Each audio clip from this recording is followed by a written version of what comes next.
Good morning. My name is Candida Steele. Does that help?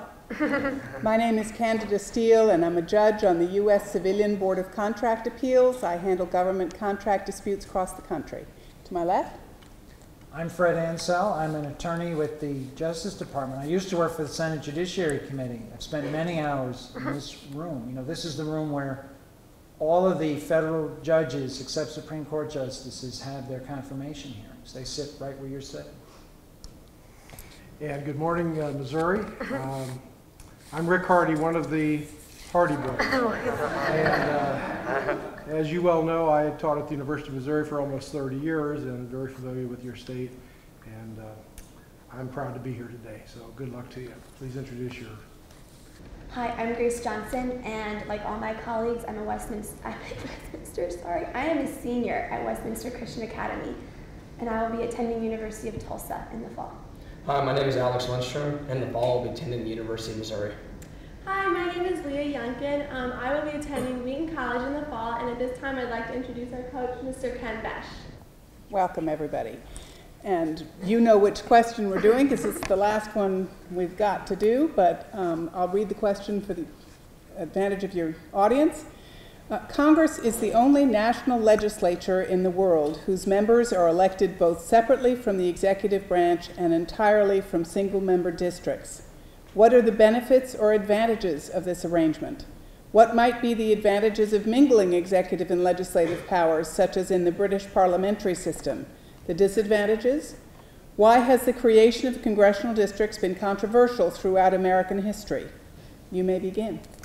There are many benefits of electing members of Congress separately from the executive branch and entirely from single-member districts. First, separate election allows for a check on both executive and legislative power. Congress checks the president through congressional oversight. For example, Congress formed the Senate Watergate Committee to investigate President Nixon's involvement in the Watergate scandal. The president checks Congress through the veto. For instance, President Ronald Reagan vetoed the Urgent Supplemental Appropriations Act of 1982. Second, when the president and Congress are from different parties, executive and legislative power is further checked. During his second term, President Bill Clinton was compelled to adopt a more moderate position due to a Republican majority in Congress and their Contract with America party platform. Lastly, since members of Congress are elected from single-member districts, they are held more accountable to their constituents rather than their party. For example, with a Democratic president and a Democratic majority in Congress, President Obama's health care bill should have passed easily. However, it was held up by his own party. With the impending election, many Democratic congressmen were reluctant to vote along party lines in order to increase the likelihood of re-election.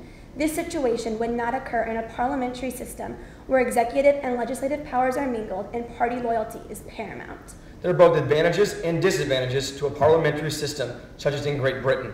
First, one advantage of this system is that government is unified and is able to legislate and execute policy efficiently. When the people vote for members of parliament, they are endorsing a party platform. The victorious party then elects a prime minister from within itself and claims the mandate to govern.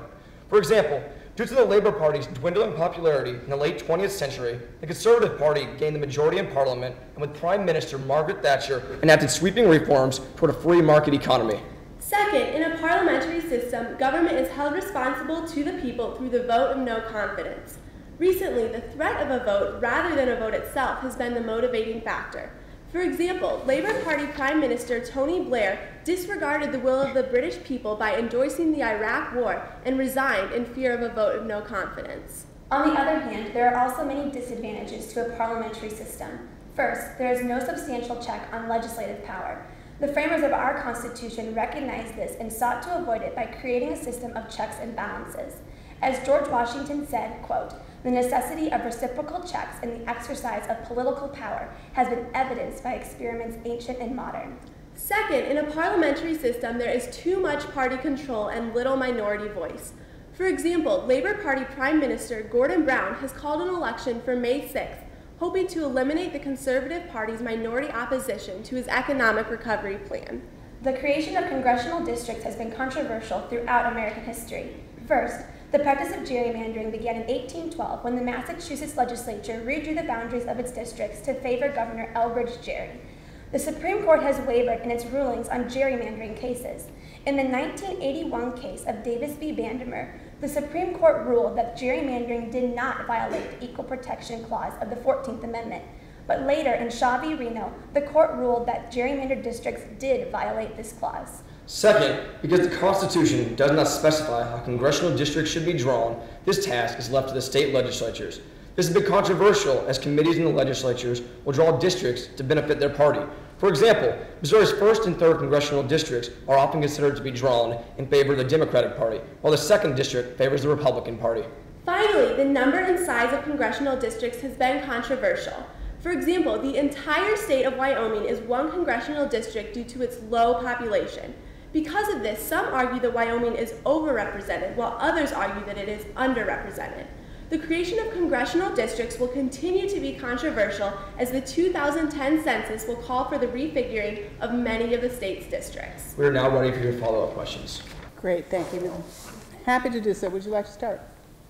In 1961, John F. Kennedy, after the Bay of Pigs fiasco, called in the CIA director and said to him, if we had a parliamentary system, I would have to resign. But we have a presidential system, so you're going to resign. What do you think are the reasons why that works differently in the presidential and parliamentary systems, and which do you think is the better approach? One of the main reasons that works differently is because of the vote of no confidence. If the will of the people or the parliament, in our case Congress, is against the president, then they can vote the prime minister out of office. So in that case, after the Bay of Pigs invasion, when public opinion turned against him, he could have been voted out of office, but in our system, that's not possible. In addition, to go along with my colleague, in our system we do not have a vote of no confidence, but we have the form of impeachment. And there have only been 2 presidents that have ever been impeached. Andrew Jackson was one president to had been impeached, and then President Nixon, and I guess 3, and then Bill Clinton was impeached. But Nixon resigned before he was actually impeached, and Clinton was acquitted before the Senate. And therefore, if we had a vote of no confidence, we would have been able to go through more of the people's will, and John F. Kennedy probably would have had to resign.